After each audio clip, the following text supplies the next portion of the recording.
அண்மை செய்தி. வயநாடு நிலச்சரிவை தேசிய பேரிடராக அறிவிக்க முடியுமா என்ற கேள்விக்கு வயநாடு நிலச்சரிவை தேசிய பேரிடராக அறிவிக்க வாய்ப்பில்லை என்றே மத்திய அரசு வட்டாரங்கள் தெரிவிக்கின்றன. விவரங்களை செய்தியாளர் ரமேஷ் வழங்கிட கேட்கலாம். ரமேஷ் வணக்கம். வயநாடு நிலச்சரிவை தேசிய பேரிடராக அறிவிக்க வாய்ப்பில்லை என மத்திய அரசு வட்டாரங்கள் தெரிவிக்கின்றன. காரணம் என்ன? வயநாட்டில் கடந்த வாரம் ஏற்பட்ட நிலச்சரிவில் 400க்கும் மேற்பட்டோர் உயிரிழந்திருப்பதும் பலர் நிலச்சரிவில் சிக்கி தங்களுடைய உடைமைகளை இழந்திருப்பதும் நாடு முழுக்க பெரும் சோகத்தை ஏற்படுத்தி இருக்கின்றது. நிலச்சரிவில் பாதிக்கப்பட்ட வயநாட்டை தற்போது பிரதமர் மோடி நேரில் சென்று பார்வையிட்டு ஆய்வு செய்து வருகின்றார். இந்த நிலையில் வயநாட்டில் ஏற்பட்ட இந்த இயற்கை பேரிடரை நேஷனல் டிசாஸ்டர், அதாவது தேசிய பேரிடராக அறிவிக்க வேண்டும் என எதிர்கட்சி தலைவர் ராகுல் காந்தி உட்பட பல்வேறு எதிர்கட்சிகளும் தொடர்ந்து அரசுக்கு வலியுறுத்தி வருகின்றனர்.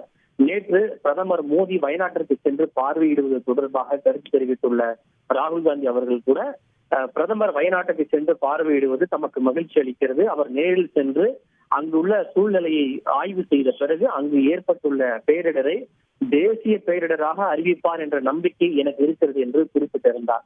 ஆனால் இந்த ஒரு சூழ்நிலையில் மத்திய அரசு இதனை தேசிய பேரிடராக அறிவிக்க முடியுமா என்கிற கேள்வி எழுந்துள்ள இந்த சூழலில் தான் இது தேசிய பேரிடராக அறிவிக்க வாய்ப்பு இல்லை என்றே மத்திய அரசு வட்டாரங்கள் தெரிவிக்கின்றன. இது தொடர்பாக கடந்த 2013ஆம் ஆண்டு அப்போதைய ஐக்கிய முற்போக்கு கூட்டணி ஆட்சி காங்கிரஸ் ஆட்சியில் உறுப்பினர் ஒருவர் மத்திய அரசுக்கு கேள்வி எழுப்பியிருந்தார். அதாவது உத்தரகாண்ட் மாநிலத்தில் ஏற்பட்ட தேசிய இயற்கை பேரிடரை தேசிய பேரிடராக அறிவிக்க முடியுமா என்று ஒரு கேள்வி என்று எழுப்பியிருந்தார். அதற்கு அப்போதைய காங்கிரஸ் இணையமைச்சர் முல்லப்பள்ளி ராமச்சந்திரன் எழுத்துப்பூர்வமாக அளித்துள்ள பதிலை அவர்கள் சுட்டிக்காட்டுகின்றனர். அதாவது அந்த பதிலில் என்ன தெரிவிக்கப்பட்டிருக்கிறது என்றால், there is no provision to declare a natural disaster as a national disaster. அதாவது நாட்டுல எந்த ஒரு இயற்கை பேரிடரையும் தேசிய பேரிடராக அறிவிப்பதற்கு சட்டத்தில் இடமில்லை என்று அப்போது இருக்கக்கூடிய காங்கிரஸ் அரசே பதில் தெரிவித்திருக்கிறது என்பதை மத்திய அரசு வட்டாரங்கள் உதாரணமாக காட்டியிருக்கின்றன. இது மட்டுமின்றி அப்போது என்ன பதில் தெரிவித்திருக்கிறார்கள் என்றால், ஒரு மாநிலத்தில் ஏற்பட்ட இயற்கை பேரிடரை பொறுத்தவரை மீட்பு மற்றும் நிவாரண பணிகளை மேற்கொள்வது என்பது அந்த மாநில அரசினுடைய தலையாய பொறுப்பு எனவும் அப்போதைய காங்கிரஸ் அமைச்சர் முல்லப்பள்ளி ராமச்சந்திரன் தெரிவித்திருக்கிறார்.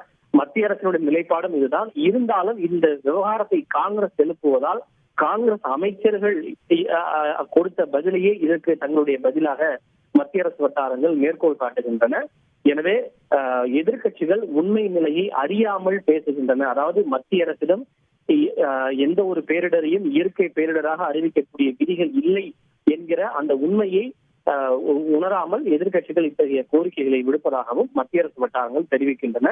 எனவே ராகுல் காந்தி கோரிக்கை விடுப்பது போலவோ அல்லது மற்ற எதிர்கட்சிகள் கோரிக்கை விடுப்பது போலவோ வயநாட்டில் ஏற்பட்ட நிலச்சரிவை மத்திய அரசு தேசிய பேரிடராக அறிவிக்காது என்று இதன் மூலம் நாம் அறிந்து கொள்ள முடிகிறது. விவரங்களை வழங்கியதற்கு நன்றி ரமேஷ்குமார். செய்திகளை உடனுக்குடன் தெரிந்து கொள்ள உடனே சப்ஸ்கிரைப் பண்ணுங்க.